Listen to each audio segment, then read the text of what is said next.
Monday, Fan Clan. I don't normally do this. Mondays, usually we don't have long-form content. Usually it's a short, but the whole week is messed up. Tuesday, tomorrow, is going to be a stream. It's going to be our pack break stream, which we normally do on Wednesdays, but because of a doctor appointment on Wednesday, we're switching things up this week. Wednesday will be the short. Thursday and Friday, we'll be back to long-form content. The streak is going to continue all week. I've got videos all set. We're good to go. At least the preparation work is done. Nothing is recorded as of yet. But the streak is going to continue every day so far in 2024. We've had some sort of content come out on YouTube. I set myself a goal to try and do that as long as possible. Really, the original goal was to do it all 365 days. And then after like a weekend, I was like, yeah, that's not going to happen. That's too much. So we're going to keep going as long as we can and just see what we got, see what we can do. It's been a lot of fun. I've really enjoyed it. And I was thinking the other day, as I segue into today's video topic on Pokemon cards, I was thinking the other day, literally just the mind of Fanny, I tell you, it's not a fun place to be in. But if you were, this is a question that I really want you to think about and then answer in the comment section down below.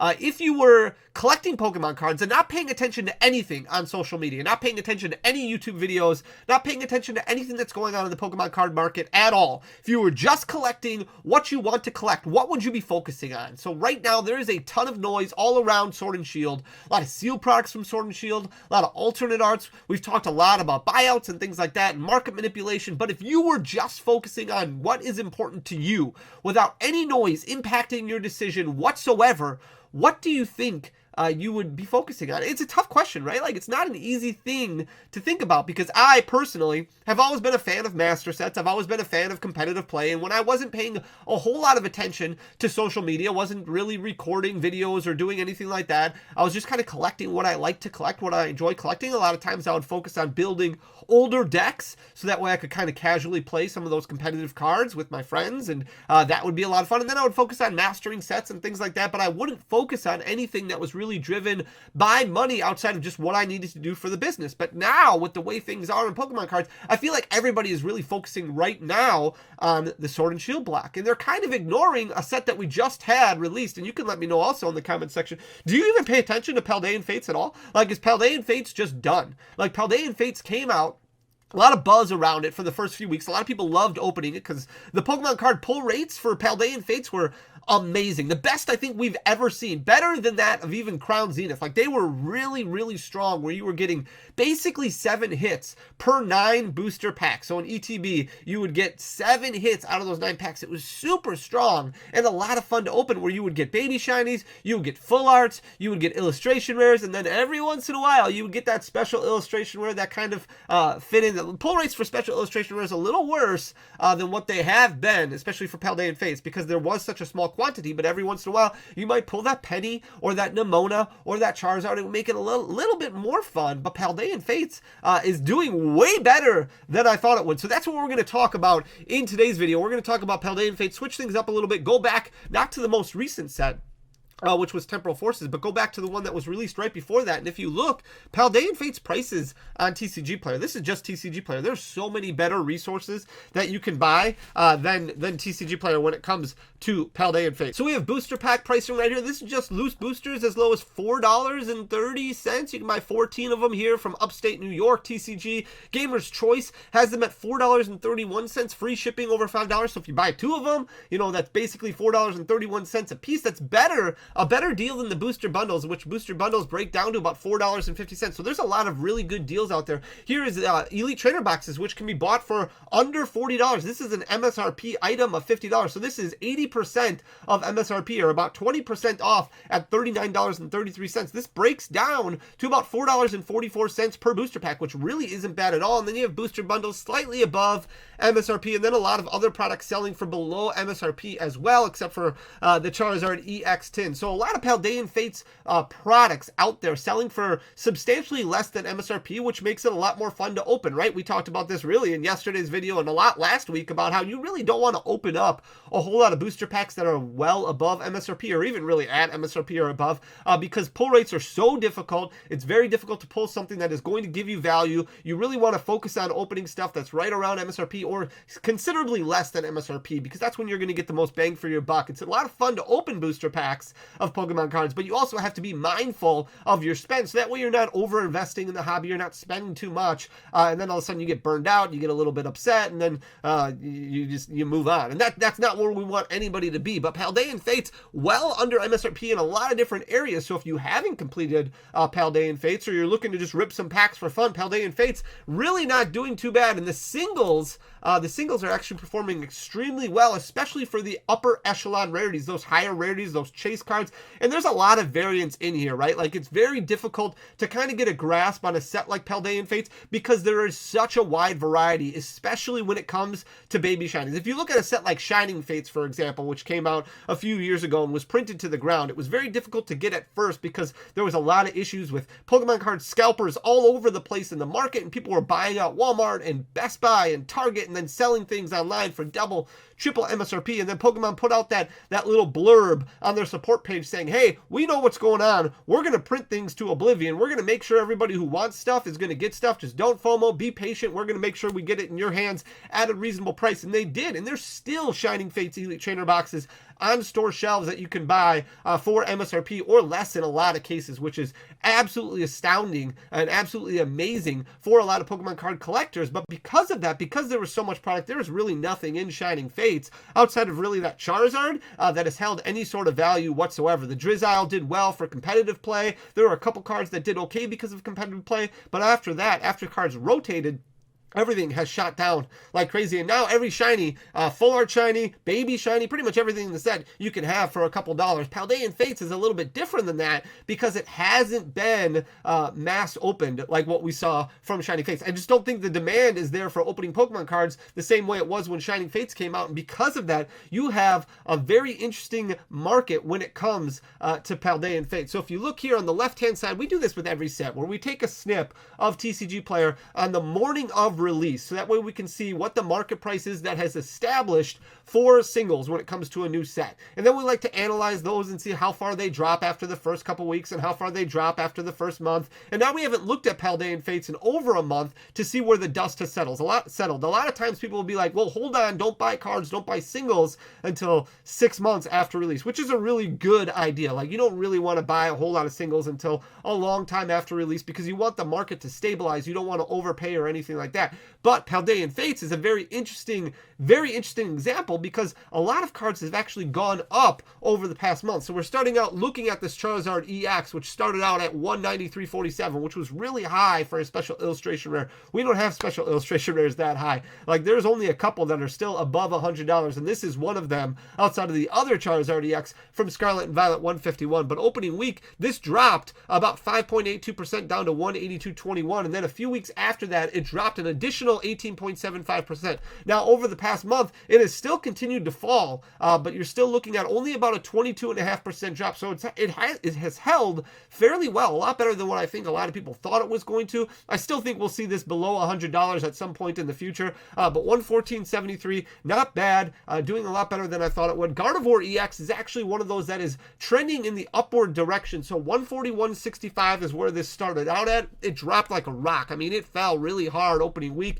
You can see dropping about 51%. Over the past month, though, it's actually gained about 8% back. So over the past month, it's up about $4 from where it was. And I know 8% isn't a huge amount, but we're only looking at about a month worth of data here, up to 55.65. And usually about a month and a half, 2 months after a set release, you really start seeing some big hits fall. A lot of big hitters fall quite a bit as more and more supply kind of hits the shelves. But Paldean Fates, like I said, I don't know if there's a lot of people paying attention to it, and that's why it's very interesting. And you can let me know in the comment section down below if you're still opening Paldean Fates, or if you've kind of moved on. Maybe you're back to Sword and Shield. Maybe you opened up a little bit of Temporal Forces. Very interesting to look at. Mew EX also doing very well over the past month now. It's held very steady. It did drop a little bit down to 118.40 opening week, but still held on really strong and then dropped to 85.92. It looked like things were going to fall off for Mew EX. It dropped about 27%, but now it's stabilized completely over the past month. Now, obviously, Mew EX, a very competitive card, but also driven by the collector value because it is such a great artwork. A lot of people really love the card, sitting at 85.84 currently, so very, very steady. If if we look at the Iono has dropped quite a bit. This is one of those that has seen a big drop, but also you have so many different copies, so many different variants of Iono, you kind of pick and choose which one's your favorite, and that's why this Iono has fallen so much. It started out 97.49, dropped about 30%, dropped another 36%. Now, not a huge drop after that, but it has dropped another 10%, so it's down to 38.87. The Baby Shiny Pikachu is probably the most interesting, or second most interesting out of all the cards in this set because of how well it has performed. So if you see, it started out at 67.99, dropped really hard opening week, dropped about 57%, down to 29.43, then only dropped about 10% and the next couple weeks after that. However, over the past month, it's jumped up almost 77%. If you look at the graph on TCG Player for the Shiny Pikachu, it's really just continues to trend in the upward direction, not necessarily because of buyouts, but just because less and less quantities get posted and more sales keep happening on a daily basis. Again, kind of going back to the idea that not a whole lot of people are opening as much Paldean Fates, but also at the same time, with so many baby shinies to collect, the variance plays a huge factor in collecting all these and how much supply of these baby shiny Pikachus are actually hitting the market. So this is up almost 77% to about $46.76. The special illustration rare Nimona, this one has been hit really hard. It's down another 26% from where it was last month. It's down to $8.26. This is the first card we're seeing of a special illustration rare in single digits when it comes to Paldean Fates. Penny has actually gone up a little bit, but it did get hit really hard opening week, and then again a few weeks after that. So it dropped about 57%, then another 29% on top of that. Now it's been relatively flat, only up about 1 percentage point, 1.5 percentage point, sitting at 14.38 currently. The Charmander having extremely strong legs right now. You can see dropping about 58% out of the gate down to 17.24, but then rising almost 46% in the past couple weeks after that. And now over the past month, it's only dropped an additional 3%. So still doing extremely well, sitting at $24.23.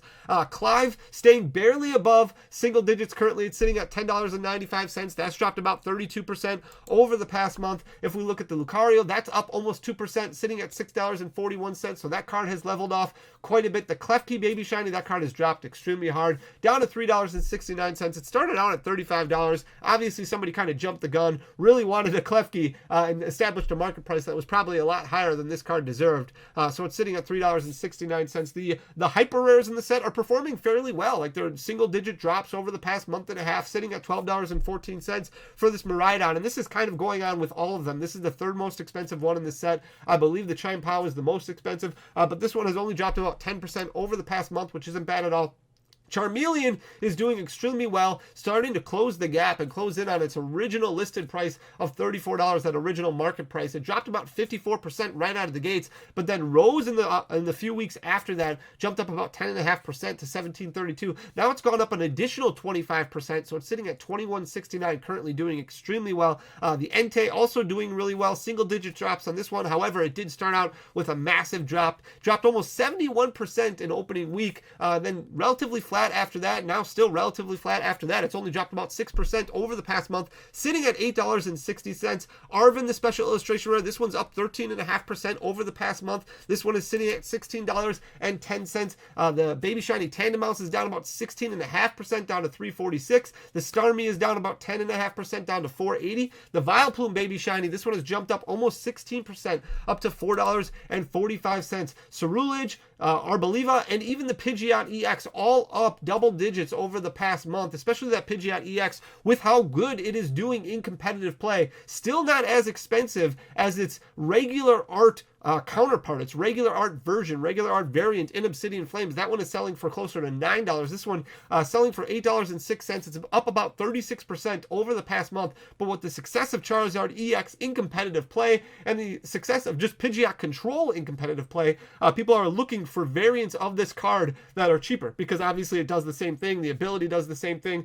So that's why this card has risen quite a bit over the past month. Very interesting to look at. The Mew EX down about 10% over the past month, down to $7. $3.93. You can see the Slowpoke relatively flat, sitting at $4.20. The Gardevoir EX has dropped quite a bit, almost 36% of a drop on this one, $2.53 for that full art shiny. The Charizard EX, this one, there's so many different variants for Charizard EX.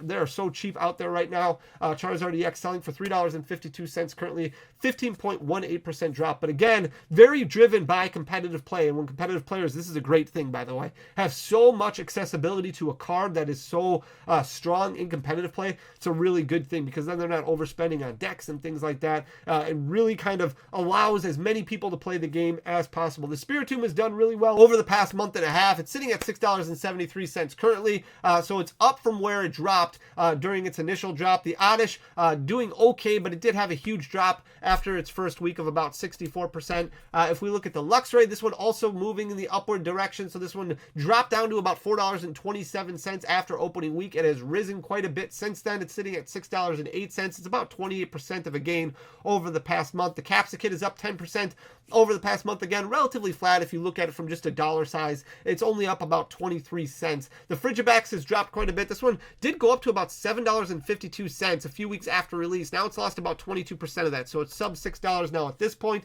But again, that's going to depend on how well Chine-Pao does, in competitive play. The Staryu is down about 5.75% to $4.10. The Snorlax doing extremely well, up about 33% over the past month. This is one of the more expensive baby shinies, sitting at $16.74.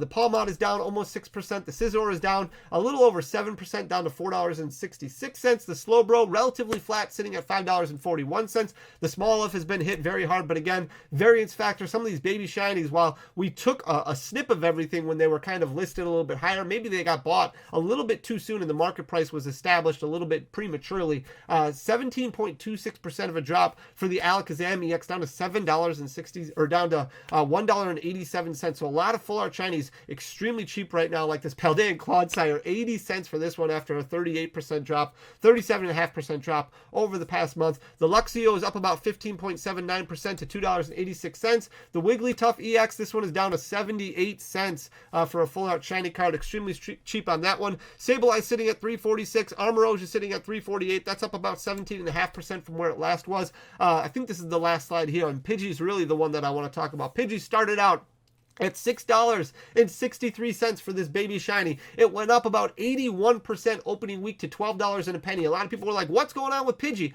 Obviously, very driven by competitive play. But then it jumped up another 20% a couple weeks after that to $14.39. A lot of people thought, okay, well, this is done now. It's going to settle off. It's going to stabilize, and it hasn't. It's up another 34%. It's sitting at $19.31. It's the fourth most expensive baby shiny after Pikachu, Charmander, Charmeleon, Pidgey. Very, very interesting to look at. So up about 34%. Very, very cool. Jumpluff sitting at $2.52. That's down about 13%. And the Nemona, the full art. A lot of cheap cards in Paldean Fates, but some cards starting to move in the upward direction. And if you're getting 7 hits out of every 9 packs, it really almost makes it worth it to open up, have some fun. That fun cost looking much, much better when the pack price starts going down quite a bit, well below MSRP. Like we said, you can find booster packs for around $4 per booster pack, and the 70% chance of getting a hit, 80% chance of getting a hit, is very attractive to people who just like opening Pokemon cards, which is a lot of fun to do, obviously, as I'm sure you guys know. I hope you enjoyed the content. If you did, please consider hitting that subscribe button down below. Leave a like, leave a comment. We'll be back tomorrow with our pack break stream, and then, like I said, short Wednesday, long form Thursday and Friday. I love you guys. Thanks for tuning in so much. You guys are absolutely amazing. I'll talk to you again tomorrow. Until next time, peace.